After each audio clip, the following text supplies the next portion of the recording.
이번 주 주식시장은 어떠셨나요? 미국 연준이 금리 인하를 시작한 한 주였습니다. 예상과는 다르게 빅컷이라 불리는 50pp의 금리 인하를 단행하며 지속적인 금리 인하를 통해 경기 침체에 대응할 것이라는 강한 의지를 보여줬습니다. 이와 동시에 각종 언론들에서는 금리 인하가 시작되었으니 경제가 다시 활성화될 것이다, 혹은 주식 투자를 시작할 기회이다, 이런 기사들이 쏟아져 나오고 있습니다. 그럼 정말 금리 인하를 시작하면 주식 투자에 기회가 맞을까요? 우리는 파월형만 믿고 들어가면 되는 것일까요? 모두가 기회라고 말하는 것 같은데 정말 모두가 돈을 벌 수 있는 행복한 시즌인 걸까요? 주식하기 가장 좋았다던 코로나 상승 시기에도 돈을 잃는 사람이 있었는데 과연 완벽한 기회라는 게 존재는 할까요? 오늘은 금리 인하 시기에 들어선 우리는 어떤 방향성으로 투자를 해야 할까? 함께 고민해 보았으면 합니다. 모든 언론이 그런 것은 아니겠지만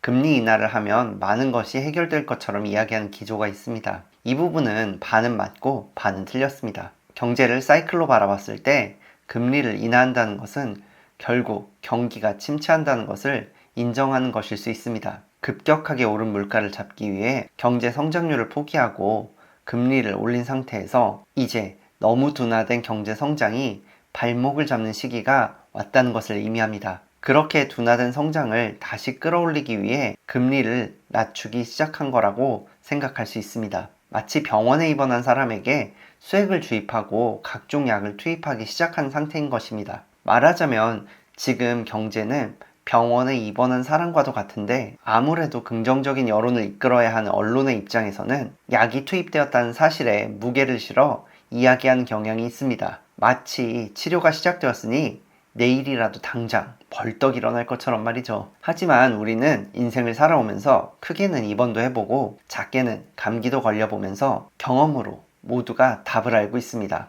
지금 약 한두 알 먹는다고 내일 당장 병이 낫는 게 아니라는 것을요. 주식도 비슷합니다. 금리 하락이란 것은 결국 경제 성장이 둔화되었다는 것이기 때문에 일시적으로는 반등할 수 있으나 장기적인 관점에서 주가 하락 압력이 강해졌다고 볼 수 있습니다. 적립식 투자자 입장에서는 하락장이 오면 같은 돈으로 더 많은 주식을 살 수 있기 때문에 기회라고 할 수 있습니다. 하지만 이 하락장이 얼마나 갈지는 아무도 모른다는 함정이 있습니다. 우리는 하락장 초기에 드디어 기회가 왔다며 웃으면서 떨어진 주식을 사게 됩니다. 다음 달 주식은 또 떨어지고 마이너스 난 주식을 다시 물타기 하듯 매수합니다. 하지만 다음 달 또 떨어지고 그 다음 달에도 또 하락합니다. 월급날마다 적립식으로 주식을 매수하겠다는 각오와 지금 하락장이 기회라는 생각은 점점 흐려져만 갑니다. 이런 하락이 6개월 혹은 1년 아니면 2년까지도 지속할 수 있습니다. 하락장은 누군가에게는 분명한 기회입니다. 저렴해진 주식을 최대한 많이 확보했다면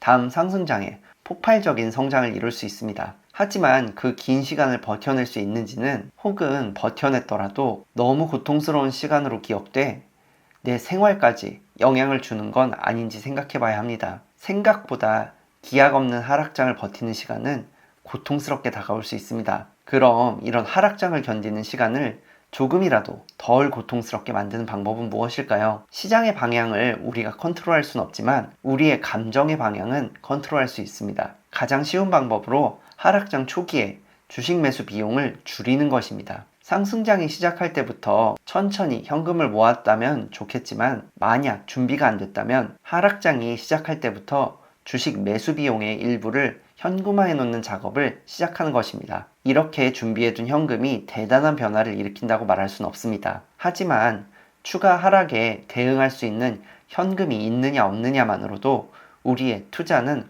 훨씬 더 유연해질 수 있습니다. 다른 방법으로는 투자 섹터를 변경하는 것입니다. 하락장이 시작되면 전체적인 주가가 내려가겠지만 상대적으로 덜 하락하거나 되려 오르는 분야도 존재합니다. 경기 침체와 함께 소비가 줄어든다 해도 결국 필수 소비는 발생하기 때문에 필수 소비 관련 기업 및 현금 흐름이 좋은 생활 밀착형 섹터들은 불황을 주가 상승의 기회로 잡는 경우도 있습니다. 단순하게 필수 소비재 및 유통기업들인 P&G 혹은 월마트들을 생각해 보실 수도 있습니다. 조금 더 필수적인 소비를 고민하다 보면 미국의 전기, 가스, 수도 같은 유틸리티 기업까지 고민해 볼 수도 있습니다. 약간의 시야를 돌린다면 현금 흐름이 좋은 쓰레기 청소업체 혹은 농산물 및 광물 관련의 1차 산업들도 찾아볼 수 있습니다. 저도 이런 생각의 흐름을 가지고 섹터 비중의 조절과 함께 현금 확보를 하는 작업을 진행하고 있습니다. 분명 연준은 미국 경제를 향해 금리 인하라는 약을 투입했습니다. 앞으로 금리 인하가 몇 번 더 지속되고 침체되었던 경기가 살아난다면 과거의 저금리 경제 성장 시절의 상승을 다시 볼 수 있습니다. 하지만 그 상승이 언제 올지 모른다는 것을 대비해야 합니다. 치료를 시작했다는 말이 완치되었다는 뜻이 아닌 것처럼 지금 나오는 낙관론을 객관적으로 바라보며 준비하는 것이 현명한 행동이라고 생각합니다. 장기 투자 관점에서 보면 시장 지수는 우상향하는 그래프를 그린다고 말합니다. 저도 이 말에 100% 동의합니다. 하지만 중간중간 찾아오는 하락장도 개인의 인생의 관점에서는 너무 길고 고통스러운 시간일 수 있습니다. 긍정적인 장원 형식 사고를 가지고 투자를 하는 게 옳은 방향이겠지만 객관적인 대비를 하는 것도 중요하다고 말씀드리고 싶습니다. 저도 매월 저의 포트폴리오 변화를 말씀드리며 제가 시장을 대비하는 방법을 공유드리겠습니다. 앞으로도 저의 포트폴리오 변화가